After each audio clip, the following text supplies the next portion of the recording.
Holy smokes. So this is huge. This is a $101 million global competition to extend human health span.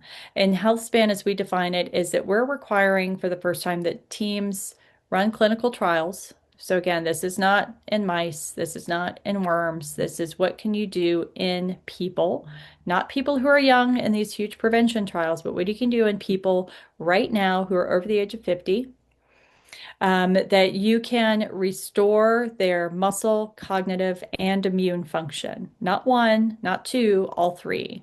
So that you change fundamentally some functional status about how they are able to adapt and function in the world.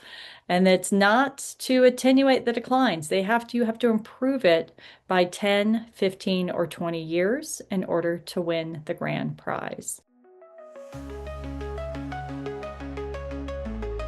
Welcome back to the Health Longevity Secrets Show, where we push the limits of human potential and unlock the secrets to our health and longevity with your host, Dr. Robert Lovekin.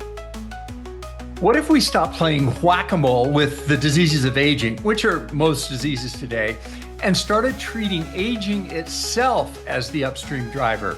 Today's guest is Dr. Jamie Justice, the force behind a $101 million XPRIZE Healthspan competition, where teams must prove in real humans over 50 that they can restore muscle, cognition, and immune function, not someday, but in a clinical trial timeline. We get into the big theories, the hard limits, the why not 10-year-old mice question, and what it takes to truly square the curve. Time is the universal constant. We're all bound to it, formed by it.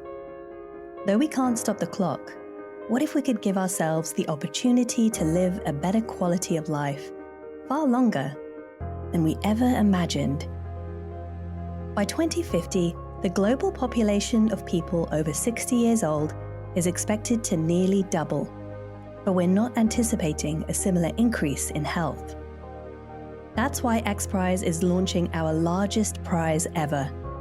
XPRIZE Healthspan is a 7-year, $101 million global competition to revolutionize how we approach human aging.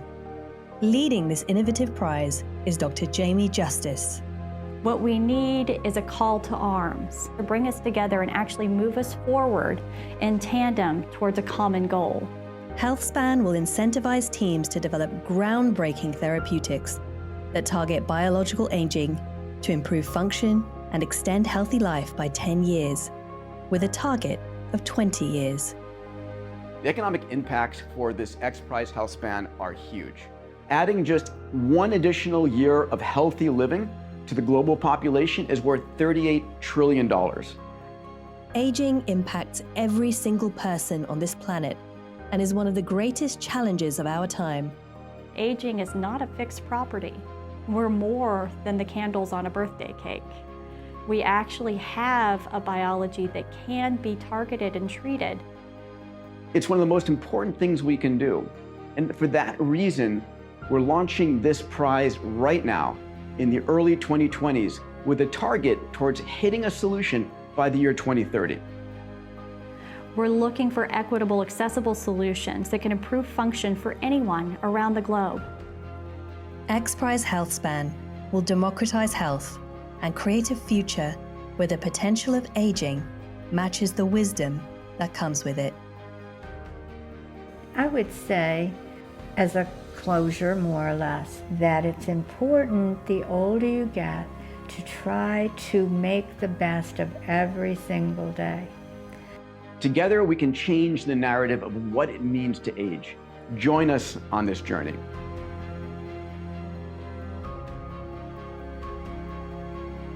To find out more about how you can be involved with XPRIZE Healthspan, head to xprize.org/healthspan. And now, please enjoy this week's episode. Hey, Jamie, welcome to the program. Rob, thanks for having me. I'm so excited to talk about the HealthSpan XPRIZE and all the great work you're doing. Peter Diamandis is a friend has been on this podcast, and we really want to dive into that. But maybe since you haven't been on yet before, and maybe take a moment and talk about before you became one of the one of the world's leading geroscientists. And what was the spark or moment or experience that pulled you from that early art scholarship and into physiology and geroscience? Yeah, well, great. Yes, you've got definitely some background for me there. That's great. Yeah, started definitely didn't think I was going to go into to this as a career, but once I got started in, and I'd actually been working as an athlete and also with sports teams as a member of a sports team and as a therapist, and in that role, I worked with some young athletes, and then working in Boulder.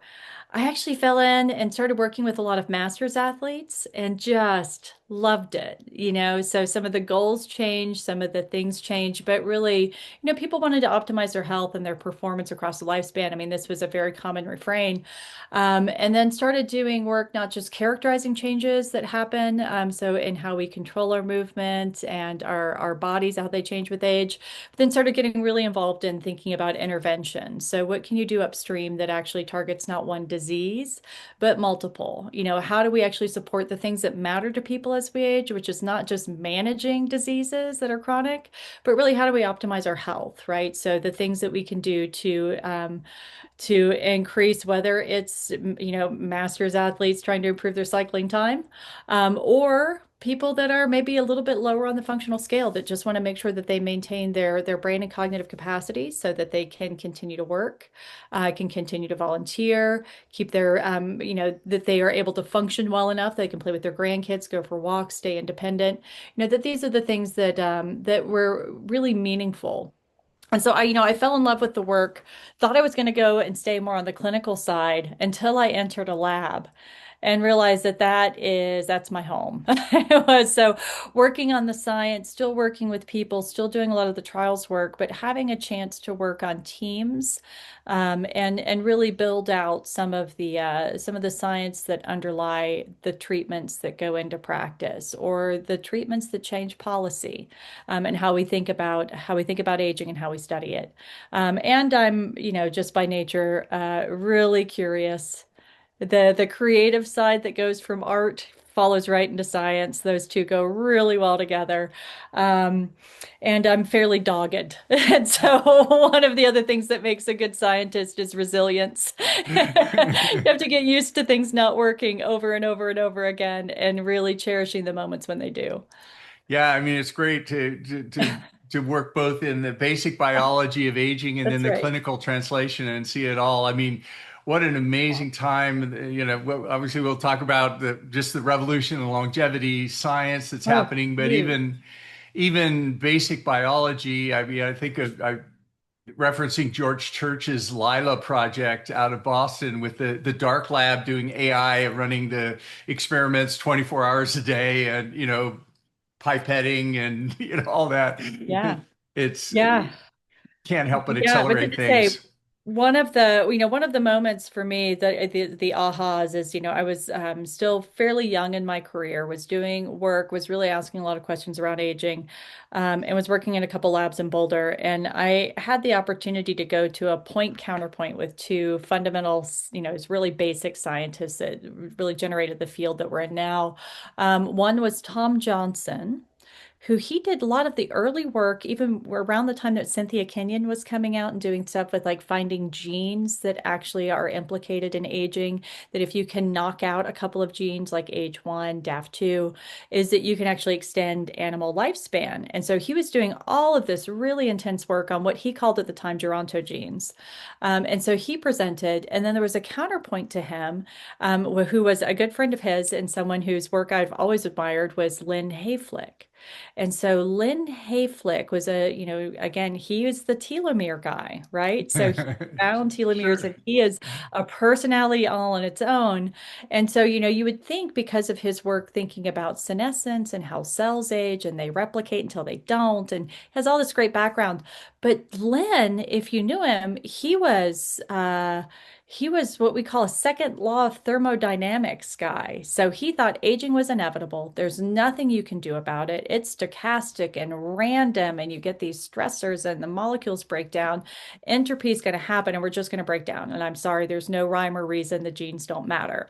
And so to have these two guys go one after the other, both arguing the pros and cons of their point, thinking about at a very fundamental level at the time as a budding scientist, like, why do we age? What do we do about it? Thinking about interventions and hearing these two, classic luminaries in the field just really go at it.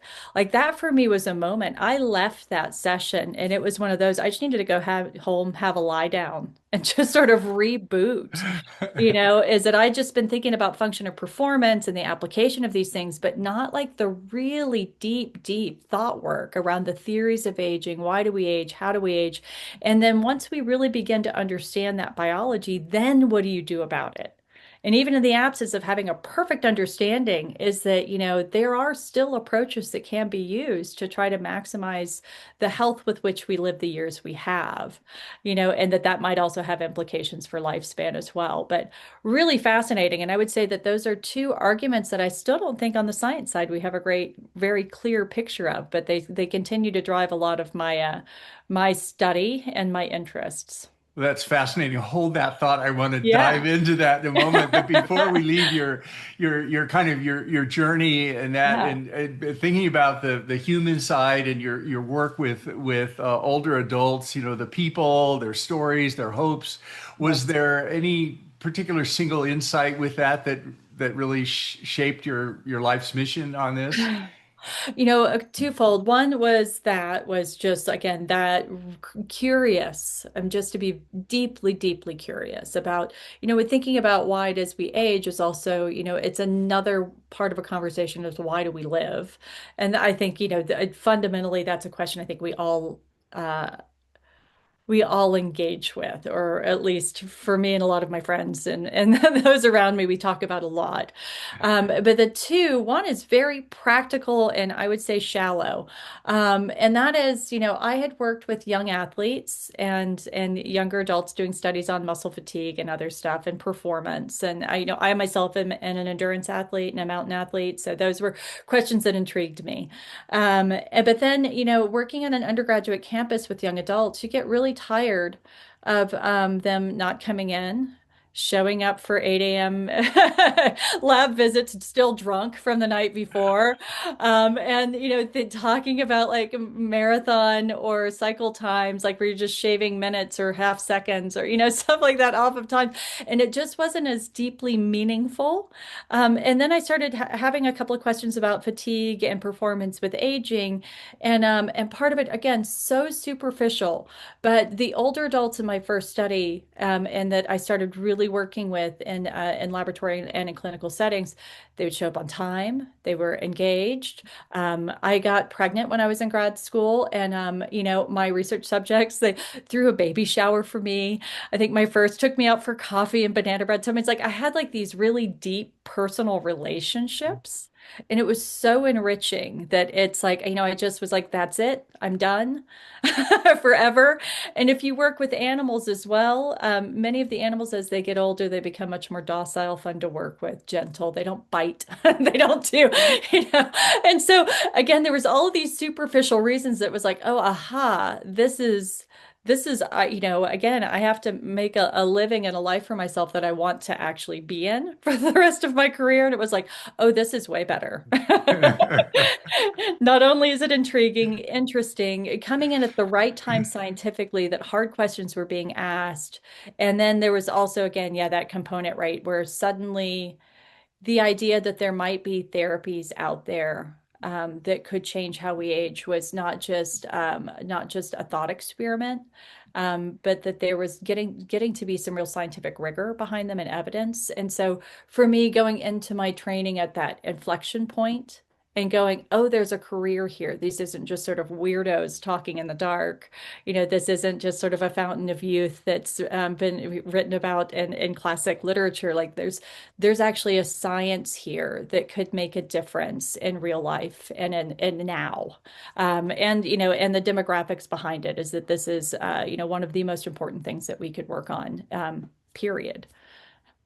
Yeah, this is such an exciting time, as you Yeah, say, in aging, longevity, whatever you call it, that research where it's suddenly really, really accelerating, absolutely. exploding. Well, let's just take a moment. I mean, when I was growing up and early training, aging was just, it was felt to be wearing out, Yeah, uh, stochastic decline, everything wears that's it. out. My car wears out, my shoes wear out, I wear out. But people don't think of it that way anymore. What are some of the newer models for aging, or how do you think about aging and longevity? Great question. And so, and again, it's not that that's not true, right? So there is still an accumulation of damage. This is one of those, a damage accumulation hypothesis. There still is this process of sort of maintenance and wearing out that, all of that stuff that Lynn Hayflick was saying about, the entropy of aging, all that's still real. But, when we're thinking about aging as a human versus the aging of like a fleet of oil tankers, oil tankers are not biologic, right? So they don't have these fundamental, these physiologic principles that we talk about, right? So, um, like things like homeostasis. So these are processes that are built into our cells and into our body where, we can restore systems. There are repair mechanisms. And so there's always this delicate balance that's happening between our ability to repair and our ability to maintain and the damages that happen over time. So it's not that any one of those things is right or wrong, it's that they're all interacting together. And that as we go from these very molecular structures to cells, to tissues, to organs, to organisms, to even whole communities, because we know how we interact with others is also really important. And so, thinking about these at each of these levels is that what we have is an integration and that we have something we call emergent properties. And so that's a fancy word that just means that as things get more complex, we see new features in how things combine and interact. And that, previously, I don't think we had a great way to manage complexity scientifically or clinically, right? Is that it's a lot easier to treat single diseases and single mechanisms. And so I think we naturally get really overwhelmed. It's like sort of try to contemplate infinity or think about our universe. These concepts are so big. But as our data resources get better, as our work gets better, as we combine more people and networks and how we're doing the science behind it, is that I think that, there really are opportunities to intervene even in complex systems. Yeah, yeah. And I mean, certainly on a cellular level, human beings Right. rejuvenate every generation, as Shinya Yamanaka showed Absolutely. with partial epigenetic reprogramming. That's What right. about the late Misha Blagosklonny and his ideas of hyperfunction theory and other people of that? Where is that in aging science? Is that Yeah, how no, does it's that still fit in? still talked about. Still talked about. And so this is one of my other, there's a lot of, I don't know whether we call them all out theories or hypotheses. So a dear friend and somebody that I keep on all of my advisory boards forever because he's just fabulous. Steve Austad, I think he had something in one of his books once that was like um the number of theories is inversely proportional to our understanding of a thing. And so for aging, where there's like between 3 to 500 theories of aging, means that we don't understand a whole lot. And then I think that again goes back to that complexity, so that there are many competing theories. Some of them are really good. Some of them, have gone perhaps out of fashion, but many of them have had sort of truisms within them. And so I believe, some of what you're talking about, certainly they're still discussed. David Sinclair and George Church have come out with some ones recently that are fairly compelling around some of these information theories about how things are passed. There's a lot of work really, again, looking at sort of those diverging things about how, if we can maintain our repair capacity or even rejuvenate and sort of, where does that play in amid the myriad complexities and emergent properties and all of those things. And so it's like, it's not that any one of them are true or not true. It's more of that how we look at them and pile them together. Sort of right back to that first conversation I had. It's not that Tom Johnson was wrong or right. He had discovered genes in animals that if you knock them out, they live longer. That is empirical. That is a truism. And then how does that sort of those gerontogenes play with the stochastic theory? It's not that either one's right or wrong. In fact, they're both sort of arguing a common truth is that they're both true. These are both principles that are both happening, is that we are our genes, we are our environment, and magnified over time, Yeah. and so that we're going to become more variable. And so there's more opportunity for these to interact. I think the complexity is fabulous. So It makes it interesting, that's for yeah. sure. There, But it makes it more challenging, right? And so I think one of the drivers for the field where we all got really excited, and so again, I was coming through just finishing PhD work, starting postdoctoral work, really got engaged at the time when there was a paper that came out, the hallmarks of aging. And the geroscience was really coined. That there were two schools of thought that came out around the same time. One called the pillars of aging, one called the hallmarks of aging. But they identified anywhere between 7 to 12 different factors that could be tested in a lab that have translational potential. And so they became pillars or hallmarks based on three very simple observations. One is that these were mechanisms that change over age, right? So you can see them across chronologic age. They are age dependent. Very important. Two is that if you do something experimentally to aggravate them or make them worse, turn them up in some way, is that the animals across species don't live as long, right? Or they have a poor quality of health. And then three, if you do something to knock them down or turn them off in some way, is that then you can extend lifespan and the quality of life and not just one, but multiple species. I mean, these are fundamental findings. And the idea that they could find them, those first papers looked at a very short set of potential therapeutics that actually had some translational potential. So maybe they don't just work in yeast or in flies and in worms and maybe a few mice. How many of these could you actually use and target in people? And that you could, really potentially fundamentally change how we live and how we age. And so having, again, looking at that list, you're like, all right, I got 7 to 8 things. Let's start targeting. That I think from a scientific perspective was really compelling and got a lot of people engaged in the field. Again, reinvigorated that field that maybe this isn't pseudoscience, maybe this isn't crazy. There's evidence, let's do it. And then, now carrying that into our modern concepts is again going back to all that stochasticity and complexity is how do we keep that simple framework but allow for the complexity of aging, especially in longer lived species like humans or other. And so it's a delicate balance, and it's one, you have to keep the enthusiasm. There are targets. There are some simple things that can be done and some simple targets.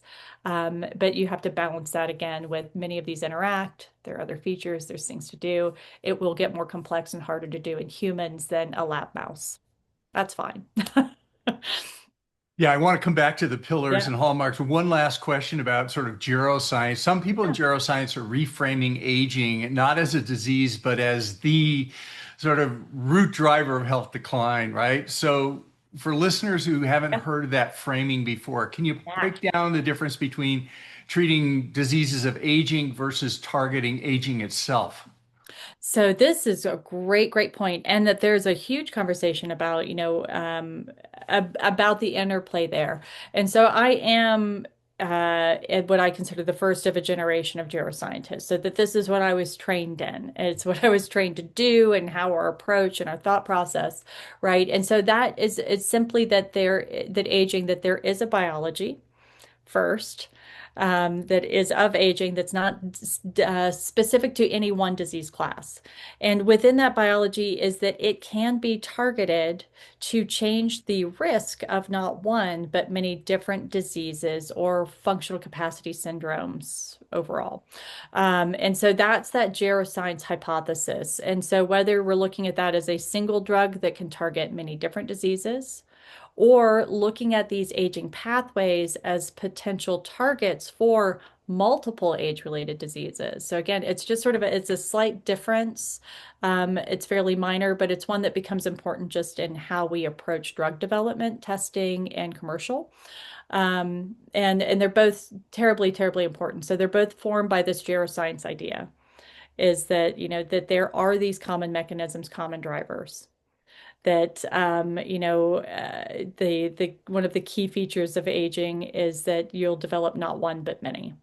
And so unless we begin to change our approach and our thought process to identifying those biologic properties that affect many diseases and functional ability, then we're simply replacing one disease with another.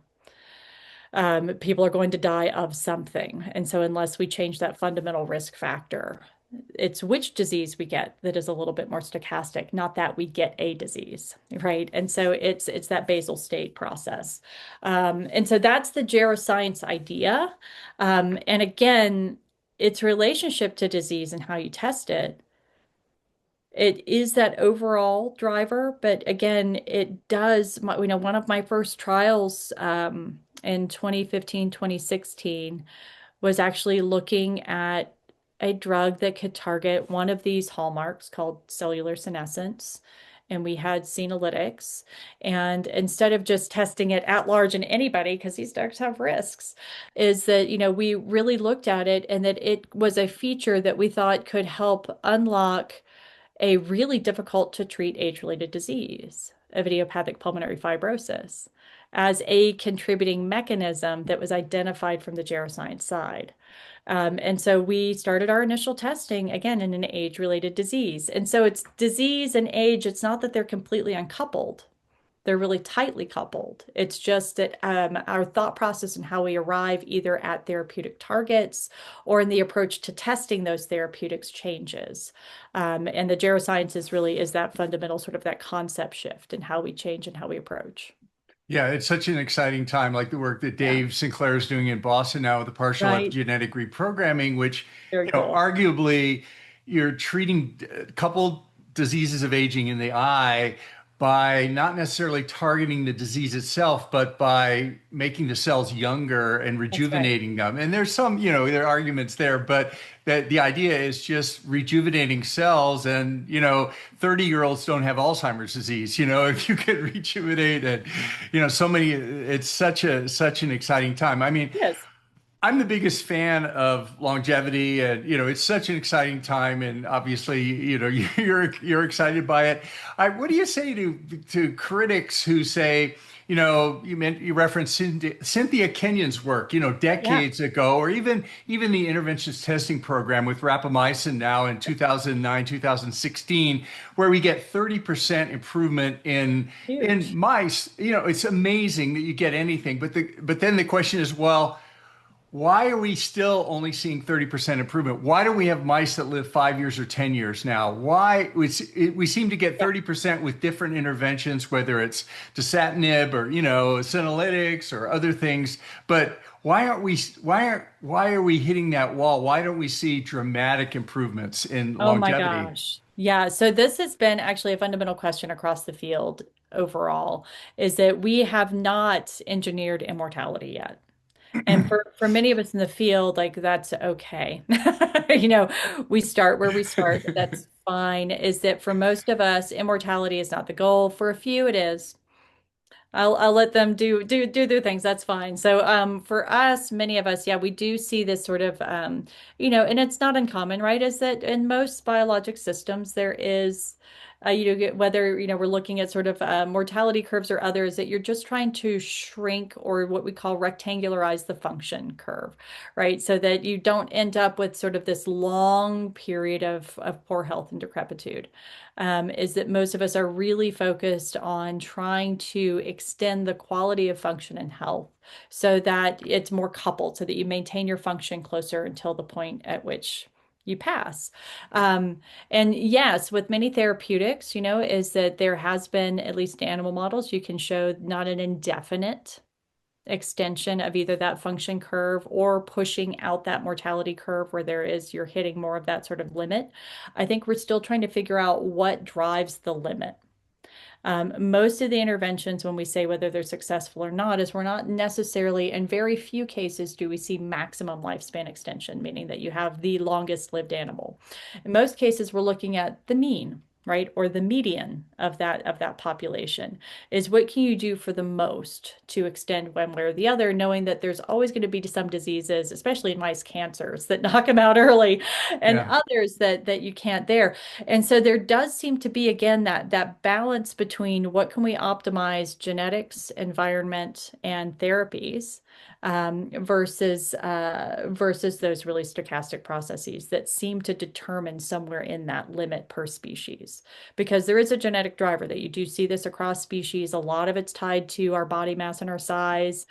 There's a lot of work that's gone into that, but that's not universal either. There are other, if you're looking across species, of some that animals that we see what's called, negligible senescence, which is really fascinating to study, right? And so the negligible senescence in an animal population just means that their mortality risk isn't necessarily driven by their chronologic age. So like there are species of bats, for example, that have negligible senescence, that most of the things that wipe them out are cyclical and environmental. And we don't really know how long they would live on their own. Some of it's just that we haven't studied, and so we're still figuring it out. But others, I mean, there really are certain species that show that. And so the question is can humans get there? So I think rather than saying immortality, is that can we get to a place of negligible senescence where our chronologic age isn't the determinant factor of when we are going to die, which is what we now see, is that as we age, our increased risk of death. And it's not death by one disease, it's by any disease. And so we need to think of these things that target these any disease process, that state. And so, so for most of us, it's not perfectly immortality, but it's figuring out that unlock. And then I think, that there might actually be some engineering principles that could be done, whether it's reprogramming or combinations that fundamentally change our repair capacity. But anytime we're looking at repair capacity or proliferation, those are things that when we start messing with that machinery, we start sitting really close to cancer. And so, back to that thing that kills most of the mice, that still is a risk for us. And so as we're developing new therapies, I would say that's one of the areas we all look at really carefully, is anything that changes sort of that cell proliferation, division, repair. Is it the kissing cousin is possibly something that could be uncontrolled. Yeah. And so it's figuring out the balance between those in an appropriate level. Yeah, yeah, and that's We'll the get there. challenge. Yeah, with all the partial epigenetic Yeah. reprogramming, certainly get the Yeah. rejuvenation without the Right, without which all is those. that's why it's the partial and not the Yeah, four OSKM factors from Yamanaka. That's right. right, because one of those is very cancer. We don't want Yeah, very cancer, especially when we're thinking about prevention. yeah. So the concept of squaring the curve Yeah. is great. Health span equals Yeah. lifespan. It's a square curve, and then you just check out. But it's interesting with with all the stochastic variation, statistical Yeah. variation, there are still no 5-year-old mice, and there are no Yeah. humans Right. that live to 123. It's Not yet. Yeah. despite billions and billions of people, you'd think within the statistical noise it would be a broader Yeah. spectrum, but we seem to hit a wall there, I guess. Sure, sure, sure. Yeah. And hopefully we'll see it in the lab and in the animals first, and we live a long time, humans do. So, I would say for most of those, I would give it a yet. So it's not that uh, we don't see them ever, it's that we have not seen them yet.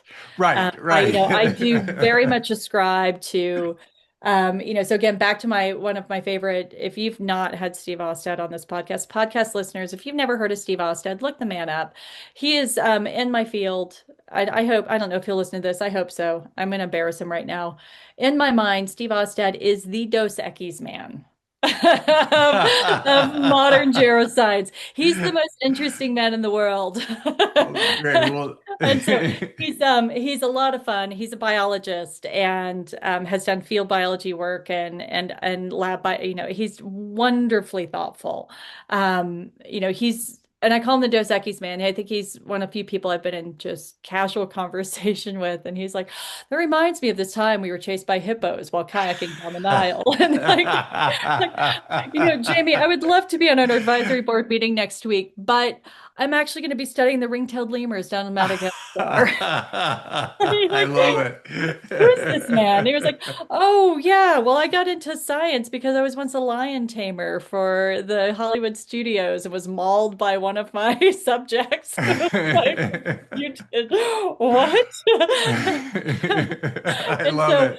Yeah, so he very famously years ago with Geroscience, who's he's a demographer and an economist and brilliant. I just love Jay as well. Two thought leaders in our field. Years ago, I think they were having an argument at a bar about this question of, when are we going to have a 150-year-old human? And so this has been a constant question for our field ever since. They put money on it that's being held in an account now, and it's accruing over time. So, and they're both of the opinion that they probably won't recap the winner to see, but they put it on that date. So at this date, Steve, and I ascribe to Steve's belief, is that in the 90s when they made that wager, I think the first person to hit 150 is probably alive.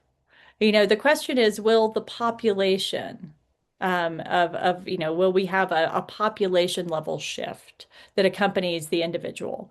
And I think with great advances, we might get there. Will it be me? Probably not. Maybe somebody younger than me that might be born now if we make some major advances. And I think we could get one.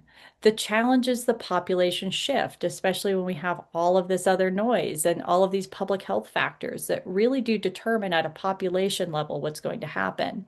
And if we're going to create a real unlock, both for commercial and for society and for individuals, is that we really do also need to look at that population level shift.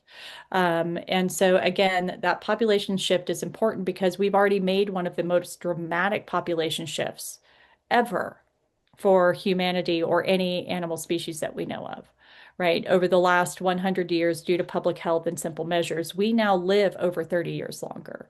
We've already seen this, and we do not know how to comprehend it because we simply live one lifetime at a time, right?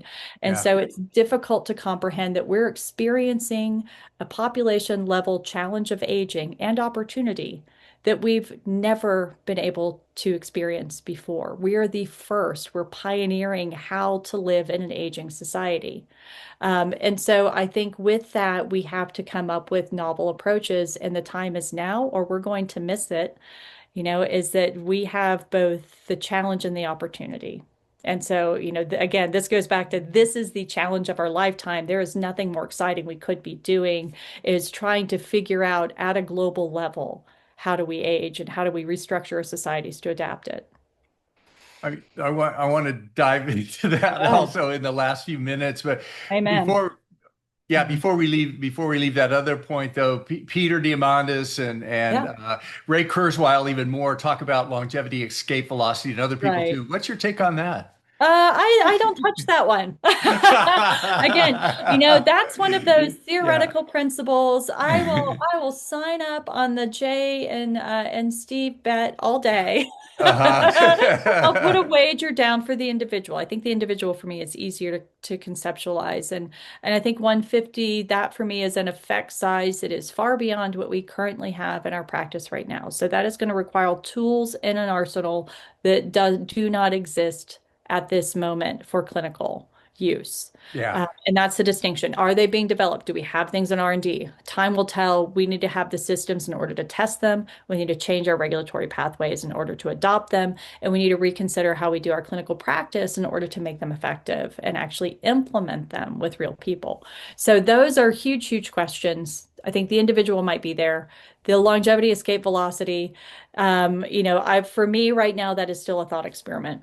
And it's one that I'm going to focus on sort of the practical mechanical problems and how do we get this started and how do we conceive of it, and we'll see what happens in the future. But I don't touch the escape velocity question. Just not my driver. Not my driver.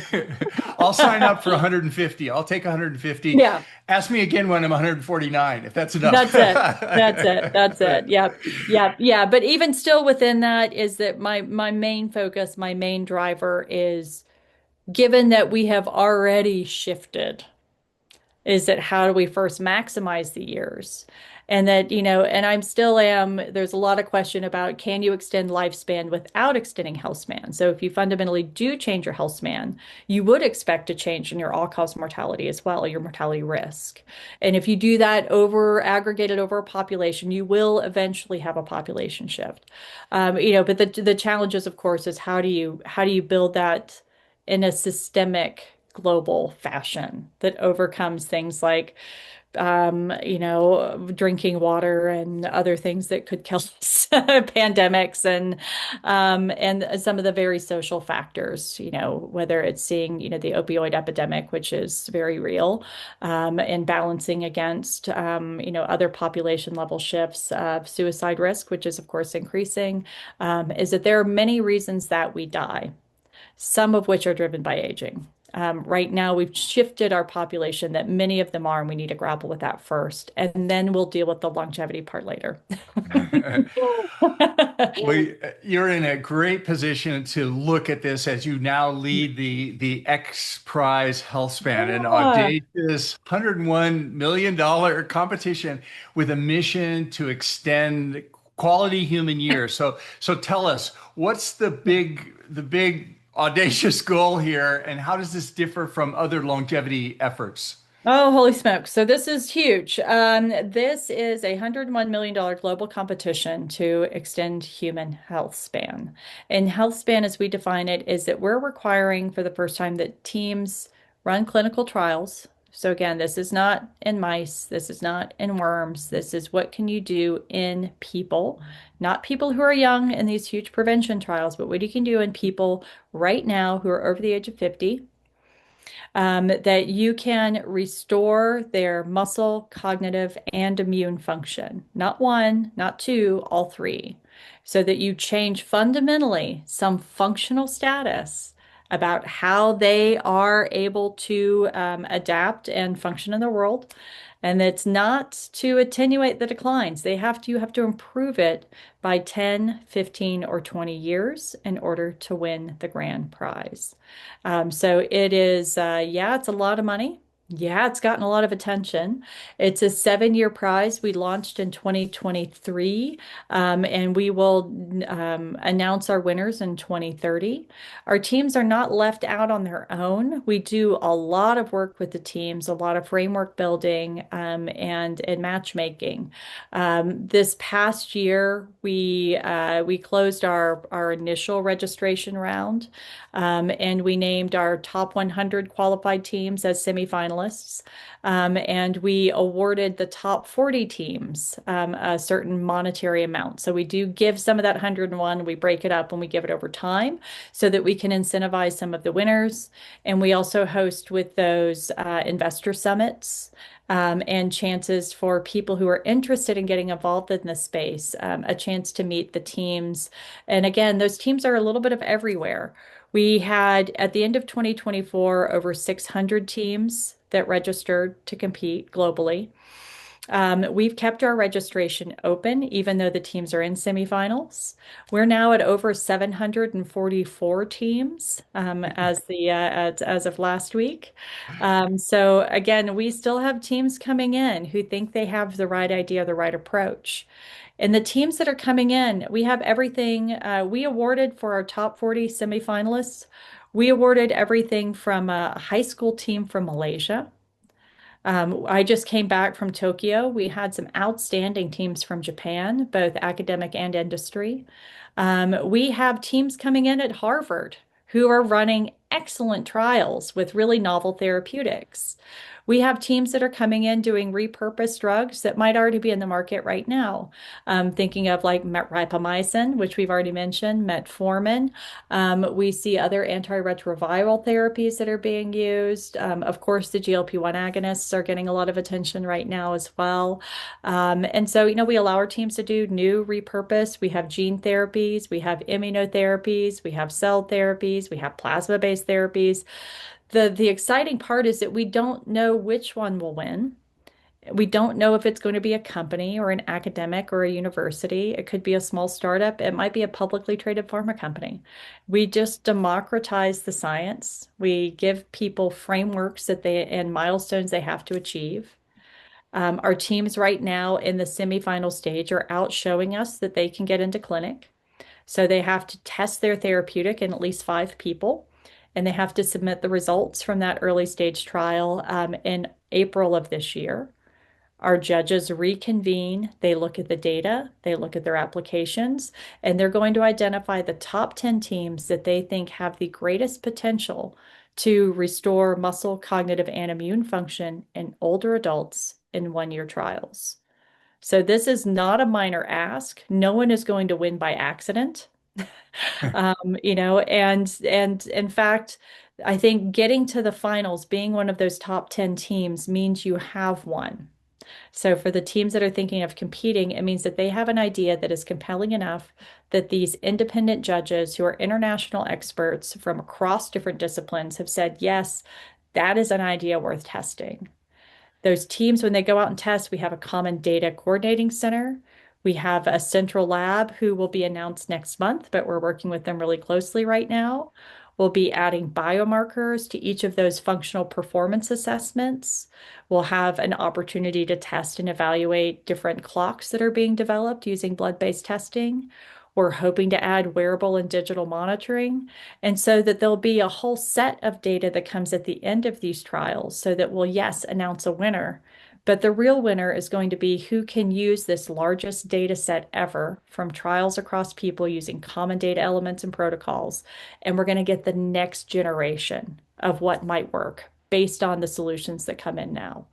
And the 10 that you select, so those are chosen not on results yet, but basically a panel says these are the most promising, correct? That's where we came in the Yeah. first time. The next round, they will be results based. They have to be in trials. They have to show that they can affect function or health, so at least a biomarker of it, an early signal or indicator that crosses not one but multiple systems. So that's going to be hard. So this is one of those factors we were talking about with aging that's so important. It's not one disease, it's not one mechanism, it's not one function. And so looking at what we call this plurality of effect is what really will give our judges the confidence that this can be used. Some of the factors our judges will be looking at that are more that are not as demonstration based is that they're also going to be looking at scalability and access, right? So if you have a solution that can only be used in a few people, is it going to give the magnitude of result on the back end? Or, we're thinking primarily on impact of population, but there's also a commercial component, right? And so, if you can scale this in a way, does this company, if it is a company, have something that could have a scale and commercial impact so that it can be used at the end of a trial? Could somebody pick this up and actually engage with it? Could a clinician prescribe this, whether it's lifestyle or drug-based? How will it be used in the most people? Is it maybe it has a slightly lesser effect, but it has an outsized impact at the end of trial? They're really going to be looking at that as well. So those are some of more of the qualitative aspects, in addition to the quantitative, did you affect multiple systems? And going forward, yeah. I'm sorry. Please. I was saying going forward between now and 2030, will it just be the 10 finalists, or will the 700 still be able to proceed? Yeah. So what does that look like? 700 they'll have to put in their finals application, show us that they're ready. If the judges approve them as we didn't award you, but you have a great idea, if they're approved for it, they can continue, but they have to pay their own way. So the 10 that go in, one of the value adds, right? We award them $1 million to help offset some of the costs, but we also provide them all of the biomarkers, the frameworks, the protocols, the data center. All of that is part of a package that they're given, and that it's not given. They have to work for it, but they get to use it, but without additional cost. So additional teams can choose to come in. until it's simply they just don't have time to run a 1 year study. And so they're allowed to come in late. They can still engage. They can choose to buy in, but that will have more of a financial cost for them that will make it more challenging, but they're certainly allowed. Well, out of these 700 applicants, what were some of the wildest, most unexpected ones that you could talk about just that you Oh, didn't see coming? we could have a whole hour. I have seen, oh my gosh, I have to tell you, I have seen really excellent ideas. I mean, just some absolutely outstanding science of things that I was like, wow, I never saw that coming. Oh, I didn't think we were that close. Thinking about reprogramming, when we first put these applications out, our judges were really excited about some of these reprogramming applications, but going like, gosh, they're only in cells and in animals right now. I don't think they're going to make the jump to humans, but please, please get there. And now we're starting to have some people come knock on our door and say, actually, no, we're ready for clinical trials now. And so that to me is a little bit breathtaking, is to show how close we are in some of these therapies that even a year ago we thought were out of reach. And so that's really exciting. Starting to see some combinations come in that are really thoughtful. And I think that for me is also really heartening, is starting to see people wake up to the approach to which they're doing testing and combinations of, how are we using biomarkers and monitoring to actually personalize our approaches? How do we figure out those combinations and what's working? And starting to see some really thoughtful approaches of whether they're using AI or just really thoughtful algorithms and how they're applying. I love to see it. I think that's going to be a huge unlock for the field. It's not just what, but how and who. And so I think that that's going to be, and I was really excited to see that in some of the approach. Other things were lifestyle based. It's great, really cool, very, very simple things that could be done, whether it's circadian based. We had a totally circadian based team out of the Salk that was like, gorgeous study. And their data was shocking that if you just, in the management of common diseases, change the timing and do some Wow. behavioral stuff, and that they showed some biomarker work and some health outcome data that were like, God, I don't know what that's going to do in the finals for our improvement category. But Uh, showing what they're showing, and maybe it's just a prevention and public health thing, but my goodness, dramatic. And so those were some things that for me, again, on the really exciting side, some immunotherapies, some novel therapies, some packages. And then on the terrible side, I was just as charmed. We had some of the worst ideas for human health. I mean, and that there is. And I think that that's also part of the field, right? Is that this is a really big point, and I think it's one for science in general. But when it comes to human health, is that we have to be aware of some of the risks, but also embracing, right? Is that I don't always know on paper. To me, it looks like snake oil. But we have to allow people the opportunity to join the dialogue and to figure out how to test it rigorously and transparently. And so rather than do a lot of things where we kick people out, which we did have to exclude some people from competition because there were some ideas that looked truly unsafe. Mhm. But by and large, many of them are like, well, I guess, if it's not going to be a major risk, my goodness, go test it. Who am I to say? And that we'll just see. And then we had some others that were just genuinely just hilarious. So yeah, I'm trying to think of how to give a couple of those away without identifiers. Everything from one that we lovingly called the Anna Nicole Smith application, was somebody who decided to, I don't know if you're aware of, like, the heterochronic parabiosis is a term in the field where you Sure. pair young Yeah. blood to old Yeah. blood. So they were keeping that heterochronic theme, but how do we say they created a dating app? I love it. I love it. Very creative. Yeah. And so, that was one of those, I think I laughed myself silly. But they had proposed a whole trial with it of like, this is how you'll do the control groups and how you'll do the other, and it's like, well, I don't think they're ever going to get that past an ethics board, but I love it. Well, we're almost out of time here. I know. So in April, this is super exciting. You're going to yeah. name the 10 10 finalists, is that right? Oh, yeah. So the applications are due in April. So the Okay, teams for the have to mhm. finish their really early stage studies, at least 5 people. They have to submit the data and a finals application to tell us that they're ready to go through. Those are due April 13th of Mhm. 2026. Our judges will review them in June. We'll notify the teams in June, so as soon as we can after we have the judge's verdict. And then we'll have the award ceremony and the big public release will be on August 13th or Oh, August 12th. nice. Sorry about that. Yeah. So there's a Exciting. little bit of a staggered delay because we have to, for global competition, give the teams time to purchase their flights to make it for the press release and all of that. Yeah. Do you anticipate that 10 is going to be like one will dominate like all mitochondrial transplantation or parabiosis or partial Yeah. epigenetic reprogramming, or do you see it more as it'll be a blend of many different things and who knows?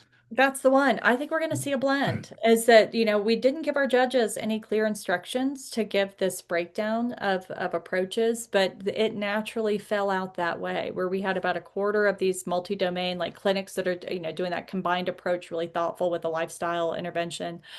We had about a quarter of teams that were going after functional foods, nutraceutical supplements. We had about a quarter of teams that were doing drugs, and it was almost perfectly split between repurposed drugs and novel drugs. About a quarter of our teams were doing biologics.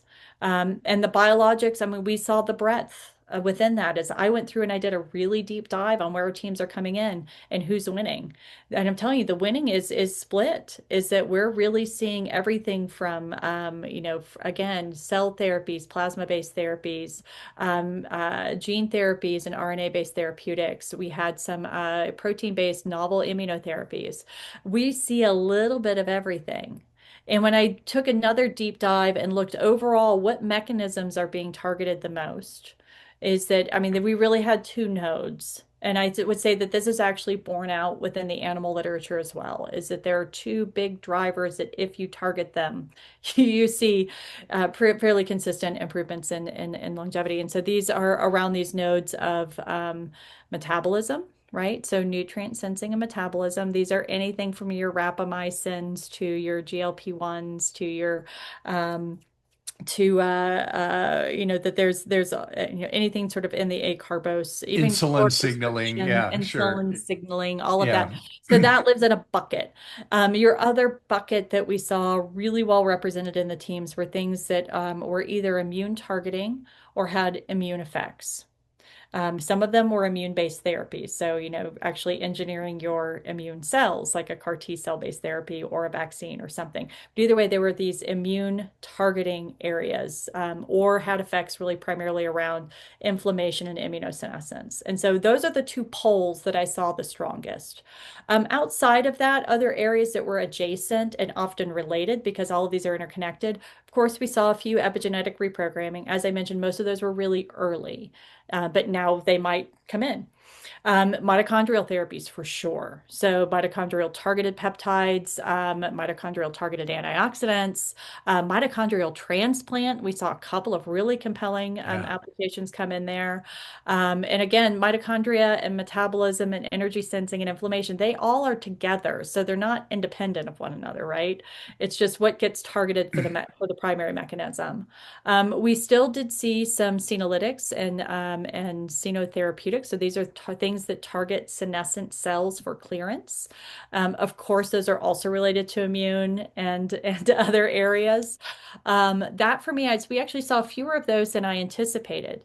So about 10 years ago, senolytics were like all the rage. Everyone was doing senolytics for about 5 to 10 years, me being one of them.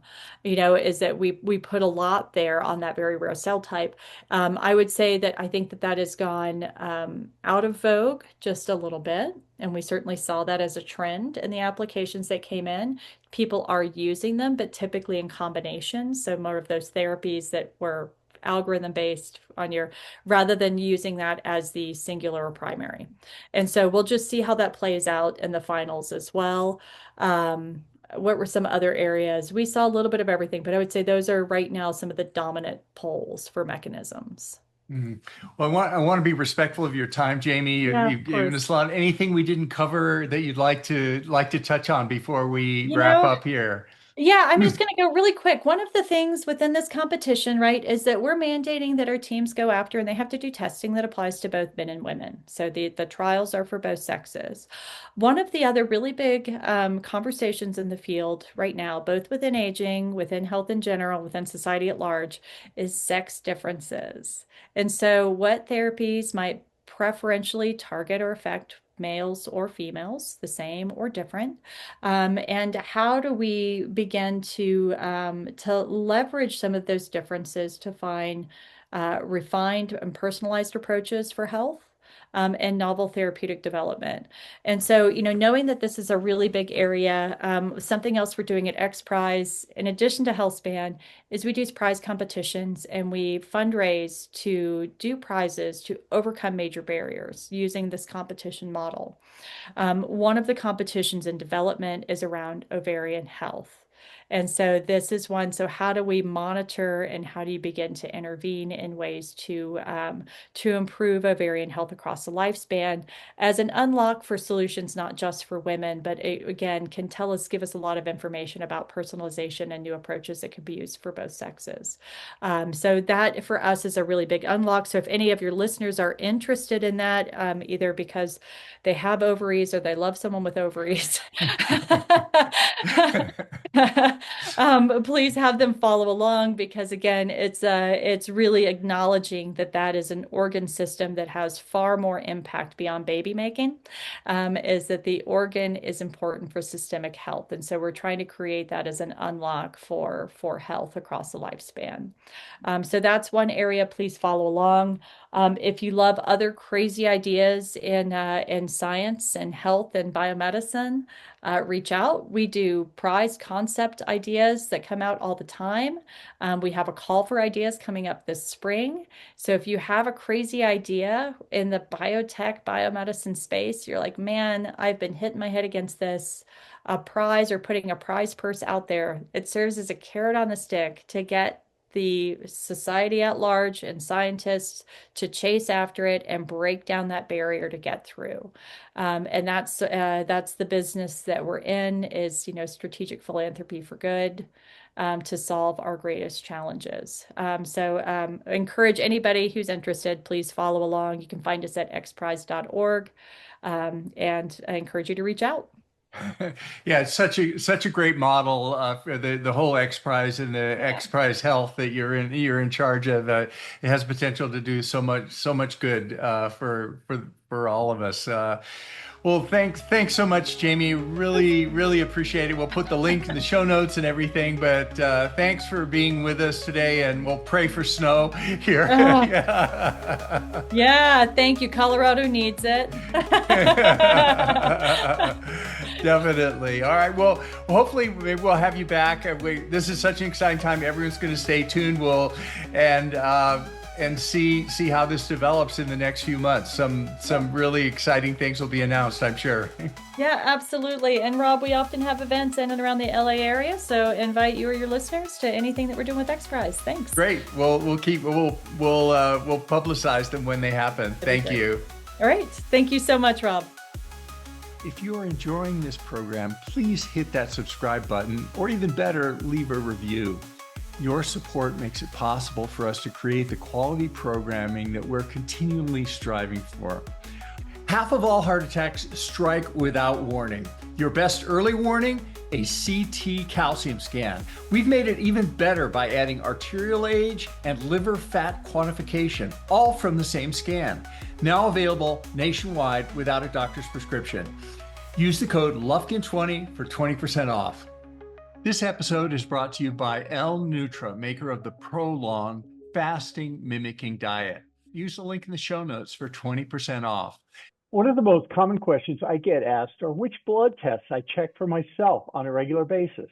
Well, I check up to 50 biomarkers, but the secret is that I'm able to do everything from the convenience of my home, and I collect a sample with this new breakthrough device. So no more trays full of tubes of blood, needles, or even finger sticks. And you don't need to be a doctor to do it. Then I just mail it in for the results. SciFox Health makes it possible. Use the link below to get 20% off. Can I start? Is it recording? It's already recording. Oh, sorry. Okay. This is for general information and educational purposes only, and it's not intended to constitute or substitute for medical advice or counseling, the practice of medicine, or the provision of healthcare, diagnosis, or treatment, or the creation of a physician-patient or clinical relationship. The use of this information is at their own user's risk. If you find this to be on the value, please hit that like button to subscribe to support the work that we do on this channel. And we take your suggestions and advice very seriously, so please let us know what you'd like to see on this channel. Thanks for watching, and we hope to see you next time. You should say that. No, that's good. It's for you to say it. I think that's very good. You like it? You want to do it one more time, or is that good? I think that was good. Yes. All right. You need to save the recording.